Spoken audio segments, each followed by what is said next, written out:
Have you ever had that thought, the one that sneaks in late at night when the world is quiet, the thought that whispers, "What if this isn't real?" I'm not talking about a bad dream. I'm talking about the fundamental nature of your existence. What if the memories you hold so dear were implanted an hour ago? What if the people you love are sophisticated actors in a play, put on just for you? What if the laws of physics are not laws at all, but merely preferences, settings in a grand simulation? For most of human history, these were questions for mystics and madmen. But today, they are serious fields of philosophical and scientific inquiry. They are hypotheses, ideas so powerful that to truly entertain them is to risk your entire understanding of the universe and your place within it. In this video, we are going to explore 10 of these reality-shattering hypotheses. We will start with the familiar and journey into the profoundly strange. My goal is not to convince you that any one of them is true. My goal is to show you that the nature of reality is far, far stranger than you have ever allowed yourself to believe. Buckle up. Hypothesis 1. The brain in a vat. Let's begin with the classic thought experiment that has haunted philosophy for decades. It's a more personal, more visceral version of the simulation idea. Imagine that you are, right now, a disembodied brain. This brain is kept alive in a vat of nutrients connected to a supercomputer. This computer is feeding your brain a perfectly coherent, interactive stream of electrical signals that generate all of your experiences. The feeling of the chair beneath you, the screen in front of you, the taste of your last meal, the memory of your first love, all of it is an elaborate illusion, a product of the machine. How could you ever prove this isn't the case? Every test you devise, every time you pinch yourself to wake up, the sensation of the pinch would just be another signal fed to your brain by the computer. It's a prison for your mind, from which there is no logical escape. This hypothesis, a modern descendant of Descartes' evil demon, establishes the fundamental problem of skepticism.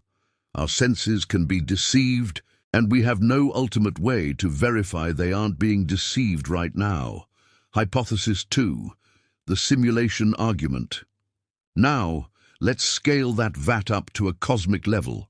This is the simulation argument, most famously formulated by philosopher Nick Bostrom. It doesn't say we are in a simulation. It presents a logical trilemma, 3 possibilities, and at least one of them must be true.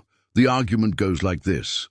First, it is likely that almost every advanced civilization goes extinct before it can develop the technology to create hyper-realistic simulations of its own history, so we'll die out. Second, if a civilization does reach that technological peak, it's almost certain that they would have zero interest in running such simulations. Maybe it's unethical or boring or a waste of resources. Third, if the first possibility is false, and civilizations do survive, and the second possibility is false, and they are interested in running simulations, then we are almost certainly living in one. Think about the math. One advanced civilization could run millions, even billions of simulations. The number of simulated consciousnesses would vastly outnumber the number of original, base reality consciousnesses. Therefore, if simulations exist, the odds that you are one of the simulated minds are astronomically higher than the odds that you are a biological one. The implications are staggering. The universe's 13.8 billion-year history could be a backstory, loaded into the system to give context. The laws of physics? They're just the rules of the simulation's engine. Hypothesis 3. Solipsism. This is the ultimate philosophical isolation chamber, solipsism. The idea that the only thing you can be certain of is your own consciousness. Everything else, the room you're in, the device you're watching this on, the faces of your family and friends, the entire sprawling universe could be an elaborate, consistent, and utterly convincing hallucination generated by your own mind. You might object, but the world is so detailed, so complex, it follows consistent rules. And to that, the solipsist would reply, so do my dreams. Until I wake up, how can you ever truly prove that another person is conscious? You are trapped forever inside your own skull, interpreting signals that may have no source outside of yourself. This is perhaps the most lonely hypothesis imaginable. Hypothesis 4. The problem of other minds. This hypothesis is the direct, terrifying consequence of solipsism. It's the simple, unnerving question. How do you know that anyone else has a conscious inner life? You see other people react to pain, express joy, and share complex thoughts. You assume they have an internal experience similar to your own, but this is an assumption, a leap of faith. You can never access their consciousness. For all you know, every other person on Earth is a sophisticated philosophical zombie, a biological automaton that behaves as if it is conscious, but is actually devoid of any inner light, any subjective feeling. This hypothesis doesn't require a malicious demon or an advanced computer. It simply points out the unbridgeable gap between one mind and another. It suggests that the feeling of connection we have with others might be the greatest and most necessary illusion of all. Hypothesis 5. The bundle theory of the self, anatta.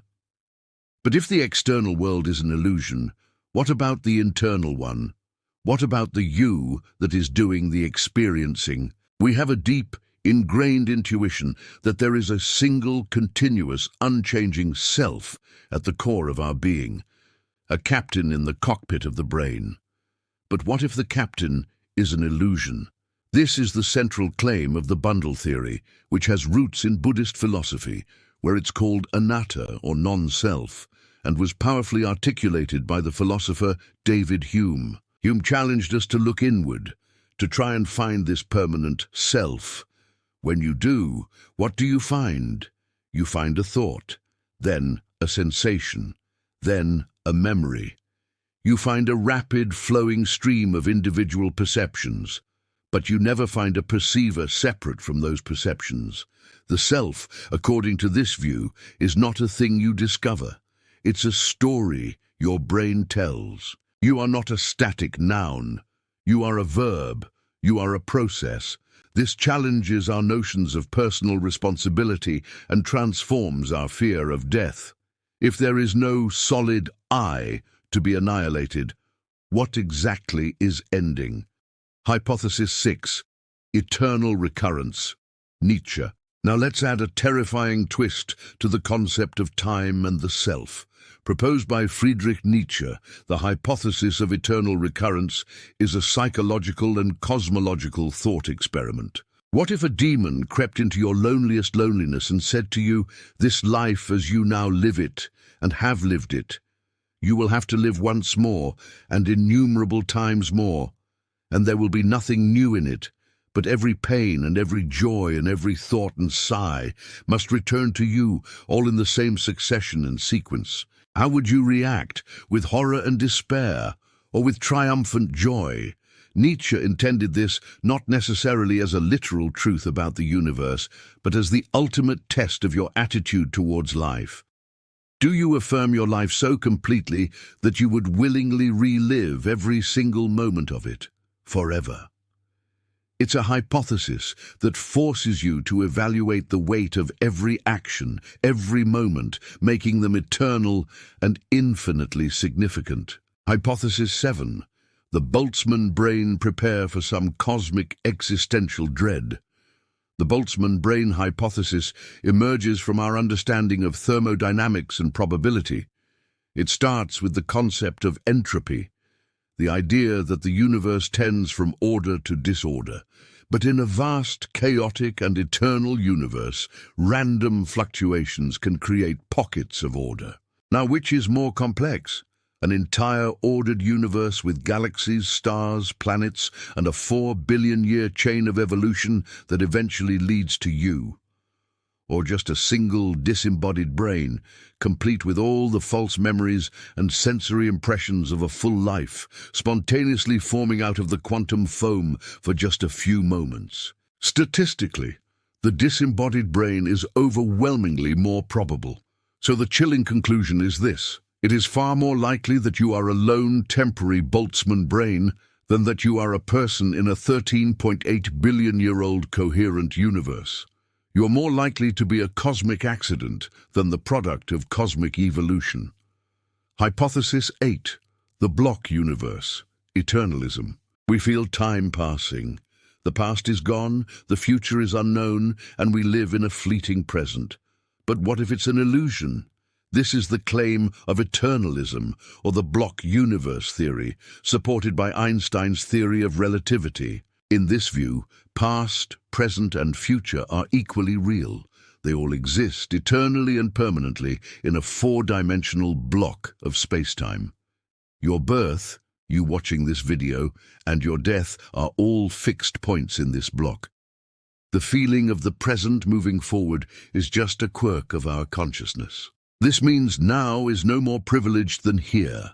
Just as London is not more real than Tokyo, the year 1800 is not less real than the year 2024. This shatters our intuitive sense of free will. If the future is already out there, fixed in the block, then our choices are an illusion. The universe is not becoming, it simply is. Hypothesis 9. The philosophical zombie.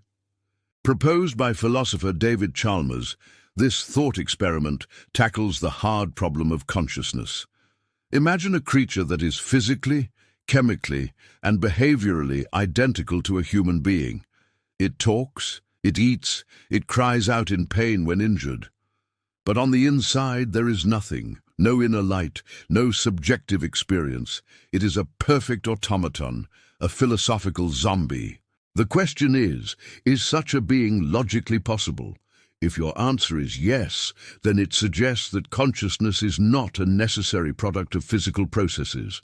It's an extra ingredient.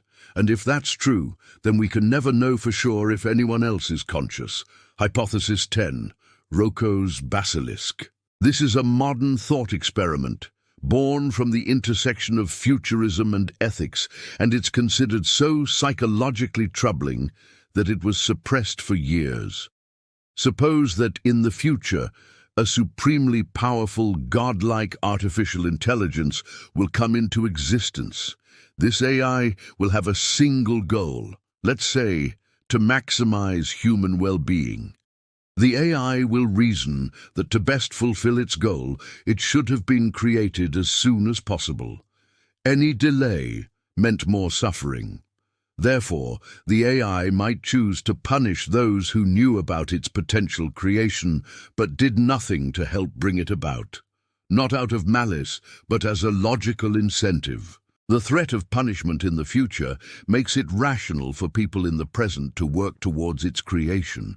Simply by hearing this idea, you are now aware of the potential AI. This is a hypothesis that suggests some ideas might be genuinely dangerous to know. So where does this leave us? We have journeyed through 10 hypotheses that suggest reality might be a vat or a simulation. Other minds might not exist. The self might be an illusion, living the same life infinitely. Our existence might be a statistical fluke. Consciousness might be a ghost in the machine. Time might be a prison, and knowledge itself might be dangerous. It's a terrifying, disorienting list. It's enough to make you want to retreat into the comfortable, simple reality of everyday life. But I would argue the opposite. The value of these ideas is not in believing them, it is in the act of contemplating them. They are philosophical weightlifting. By straining against these concepts, we strengthen our ability to question, to doubt, and to think critically. They remind us that our perception of reality is a fragile, constructed thing. The true goal of philosophy is not to find definitive answers. It is to learn how to ask better questions. And these 10 hypotheses are among the very best questions humanity has ever asked itself. They don't demand that you abandon your life. They simply invite you to look at it from a new, dizzying, and ultimately liberating perspective. The universe is far stranger than we can suppose. And that perhaps is the most wonderful thing about it. Thank you for watching.